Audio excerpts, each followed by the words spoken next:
નમસ્કાર વાલા પેન્શનર મિત્રો, નિવૃત્ત કર્મચારી મિત્રો, ભાઈઓ તથા બહેનો, સ્વાગત છે આપ સૌનું આપણી આ યુટ્યુબ ચેનલ ભાવેશ મકવાણા ન્યૂઝમાં।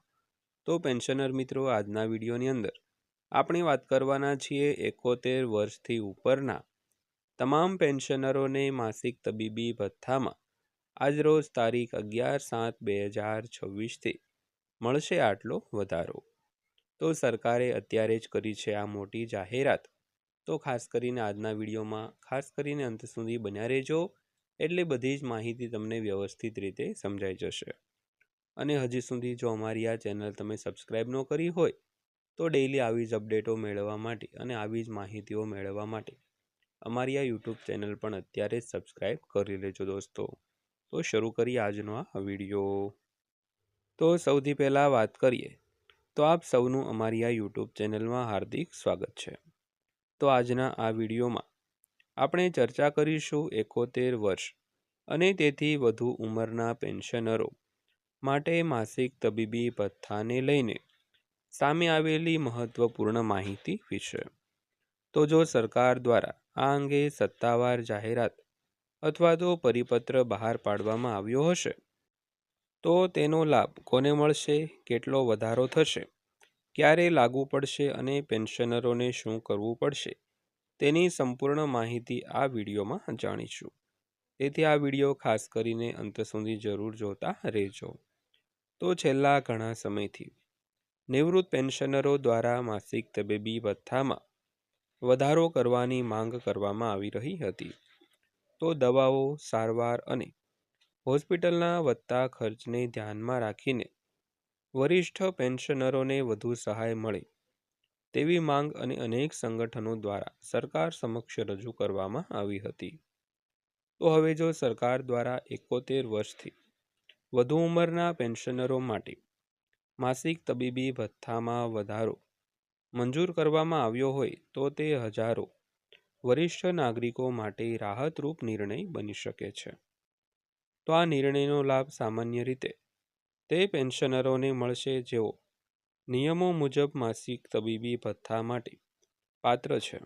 જો સરકાર દ્વારા કોઈ નવી પાત્રતા શરતો અથવા તો ઉંમર સંબંધિત નિયમો જાહેર કરવામાં આવ્યા હોય તો તેનું પાલન કરવું જરૂરી બનશે।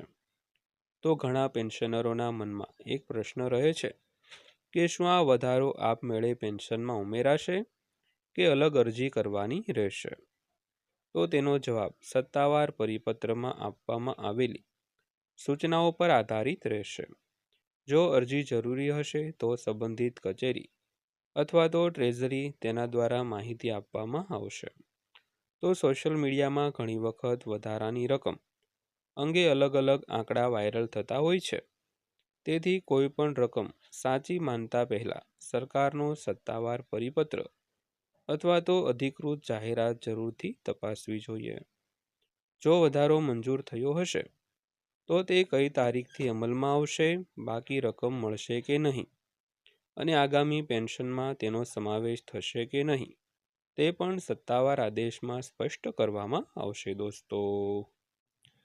તો જો તમે અથવા તમારા પરિવારમાં કોઈ 71 વર્ષથી વધુ ઉંમરના પેન્શનર હોય તો આ માહિતી તેમના સુધી જરૂર પહોંચાડજો, જેથી તેઓ સત્તાવાર જાહેરાત મુજબ જરૂરી કાર્યવાહી સમયસર કરી શકે। તો અમે હંમેશા સરકારના સત્તાવાર આદેશ, પરિપત્ર અને વિશ્વસનીય માહિતીને આધારે સમાચાર આપવાનો પ્રયાસ કરીએ છીએ। તેથી કોઈ પણ અફવા પર વિશ્વાસ ન કરો અને અધિકૃત માહિતીની રાહ જુઓ। તો જો આ માહિતી તમને ઉપયોગી લાગી હોય તો વિડીયોને લાઈક કરો, તમારા મિત્રો અને અન્ય પેન્શનરો સુધી શેર કરો અને અમારી આ ચેનલને સબસ્ક્રાઈબ કરીને બેલ આઇકન દબાવી દો, જેથી સરકાર, પેન્શન, ડીએ, મેડિકલ એલાઉન્સ અને અન્ય મહત્વપૂર્ણ અપડેટ સૌથી પહેલાં તમને મળી રહે મિત્રો।